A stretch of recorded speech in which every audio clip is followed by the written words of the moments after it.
The Sunday Baroque podcast is made possible by WSHU and the Friends of Sunday Baroque. You can find out more about the Friends of Sunday Baroque and find out how to become one yourself by visiting our website, sundaybaroque.org, under the Contact tab.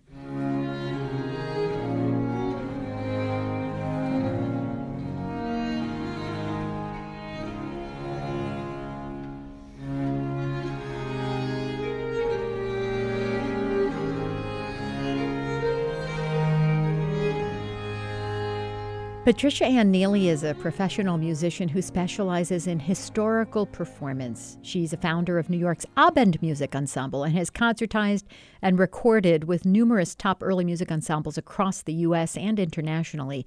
Patricia Ann Neely is currently the chair of Early Music America's Task Force on Equity, Diversity, and Inclusion. Its mission is to address the lack of diversity in the field and explore ways in which to increase outreach to a wider demographic. Pat has graciously agreed to touch base with me periodically to continue our ongoing discussions of these important matters. Well, since you're on the front line of some organizations' efforts to implement policies that move in the direction of more diverse and inclusive participation, what kind of insights or observations do you have about that process that might help it become more successful? I think it's the fact that I have had individual conversations with people who represent particular early music organizations. And everyone who has talked to me has had an incredible amount of time to craft outreach opportunities, or they really do have the issues under their belt. They know what's going on, and they're just trying to figure out whether they're going in the right direction and whether they're using, as I say, the right language. Mm-hmm. And the great thing about this is we all know each other. And I have been trying to encourage EMA to be that that organization that brings everyone together for that discussion. And if we can get people who are actively doing the work, we don't know what everyone is doing, but there are organizations that have already implemented initiatives. And then there are those who don't know whether they're going in the right direction. And then there are those who are completely out of it and just need to sit and listen to what other people are doing and to hear what their challenges and their success stories are. So I am trying to encourage EMA to be that United Nations type of organization, that a council, mm-hmm. so that we can all get together on a regular basis once a month and discuss where we are. Mm-hmm. I know that the museums in New York City have had a consortium of that sort, and they all have been getting together once a month to discuss the same issues that we do and the impact of the pandemic as well on their strategic plans. Mm-hmm. I know I'm involved with a board of another musical organization, not specifically early music, and we have grappled with this, and we're at the point, kind of what you were describing before, where there's pushback, there's fear, there are a lot of assumptions, there are a lot of what I'm noticing people fear change so much that they go to the catastrophizing end of things. So instead of just, this is going to be a way to bring in more talent and genius and voices of people who, we haven't fished in those ponds before. We've been fishing in a very tiny little pond, but looking for the talent. This is not a bad thing. This is a good thing. We're broadening our scope now. And yet there's a real fear. And, again, it goes to sort of from, well, if we can't do it the way we've always done it, it's going to be completely different and disastrous. And I think it's very hard to get people to back down from their defensiveness to just be open to change. Right. I mean, it's not as if we have to take specifics. Right. What I'm not hearing from the outspoken Black artists is, what do you suggest? I mean, there's been the accusations, but then how do you suggest we move forward? Because if we do this in a silo and the organization is and an organization is trying to move forward, they're going to take that step, and it's going to be fearful because they're not going to know what the outcome is going to be. So again, there has to be this feeling that we're all moving in the same direction, and therefore the conversation is much broader than you would like. I mean, we don't have to put out a mission statement that one day supports Black Lives Matter and another day supports Asian awareness. We've got to make it so that we talk about what is it that makes this country what it is, or made this country what it is, right, and start from there. And how does the demographic of this country, how is it represented in our own fields? And it's not necessarily that we have to start programming music of indigenous people or music from the Latino community. It's that we have to be aware that all of this is American music. There are Blacks who only want to play classical music. That's great.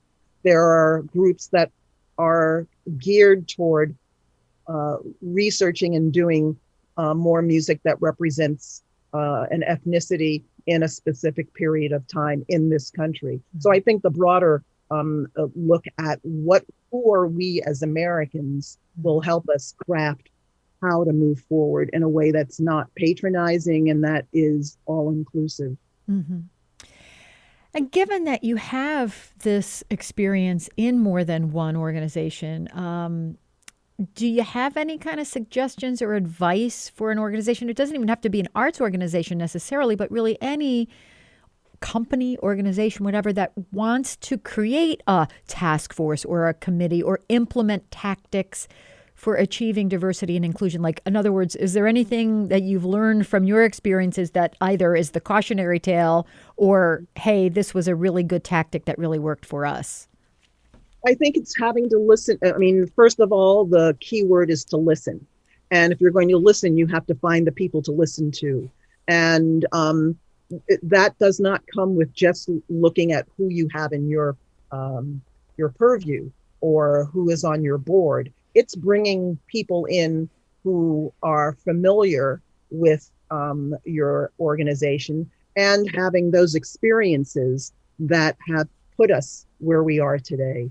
So to me, it's starting to reach out to people who are spokespersons, and they may not necessarily play an instrument. They may not necessarily be involved in early music, but they can certainly speak on what it's like to communicate as either a musician in any kind of ensemble or how people are hired to be in concerts. I mean, we have to, in early music, wrestle with the fact that we don't have auditions. That's going to come up. Because if we are going to spend time trying to increase diversity, how are we going to do that without changing the standards by which we choose musicians in performance? We want to see demographic of different ethnicities on stage. Mm-hmm. So as I said, I sit in on these monthly meetings just to observe and be a person that one can bounce questions on, but it really should be something that you do with a broader range of people. Mm-hmm. Mm-hmm. And listen really is the operative word here. I think if we assume that we have a group of people who genuinely are allies, are sincere in their intentions, and they are sincerely committed to being better, listening is the big chunk. But there's also action. Once we've listened, once we've learned from this, like, do you have any suggestions for what audiences, for what anyone who is a committed and sincere ally, what can we do? What should we do to further these values, to foster these actions? Well, I bring up the fact that there have to be a more diverse demographic getting together to discuss the issues. Mm-hmm. No individual can make that decision, because then as an individual, you are held responsible for how people are going to respond. And if the burden is on one person, that person's reaction can either uh, stop what moving forward out of fear, or uh, be extremely focused on pleasing one particular aspect of diversity. Mm-hmm. So for one, I don't think that the statements that come out online are doing any service to us.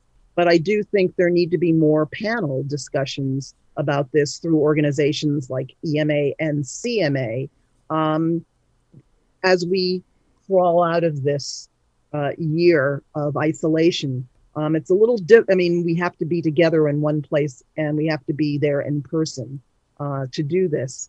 And I think by having those discussions, those formal discussions, then you go back and you do feel more empowered as an individual to make some changes, to approach an organization and say, I have been talking to like-minded people, and we need to increase our audience members. We need to have more diversity among our audience members and potential philanthropists. Ask again the question: has the board or has the organization thought about that?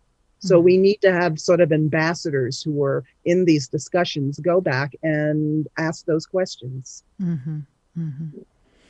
And it's incumbent on us to do that self-reflection in addition to listening, and to try to really think about what our own blind spots are, and some of those meaningful things we can do once we've participated in those discussions. And I have to say, and I hate to use this term because it just kills me, but it has to come from both sides. Yeah.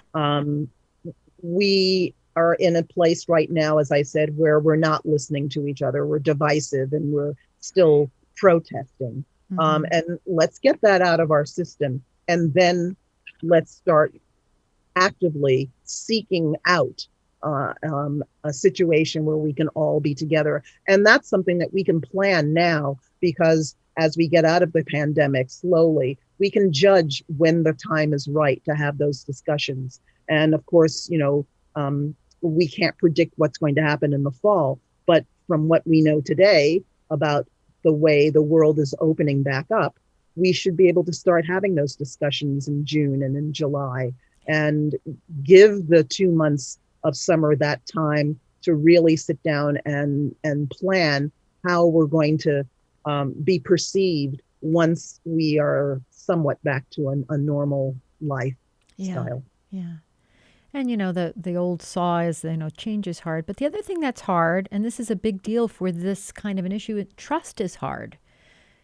Trust is something that's not just bestowed. You don't go pick it up off a shelf. It's really something that comes from the kind of relationship building that you're talking about, and listening. Exactly. So it's listening and trusting. And how do you trust someone? You have to spend time with them.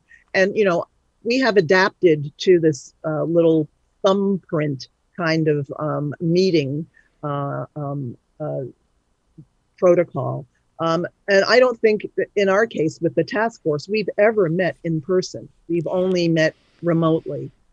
So I think it's going to be a very passionate and very important move forward to bring us all into one room.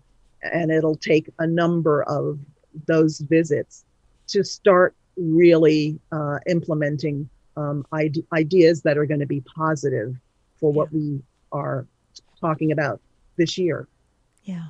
Well, I've been speaking on Zoom with Patricia Ann Neely, a New York-based professional musician and veteran member of top early music ensembles, and a leading voice in trying to promote diversity and inclusion in the world of early music. Pat, thank you so much.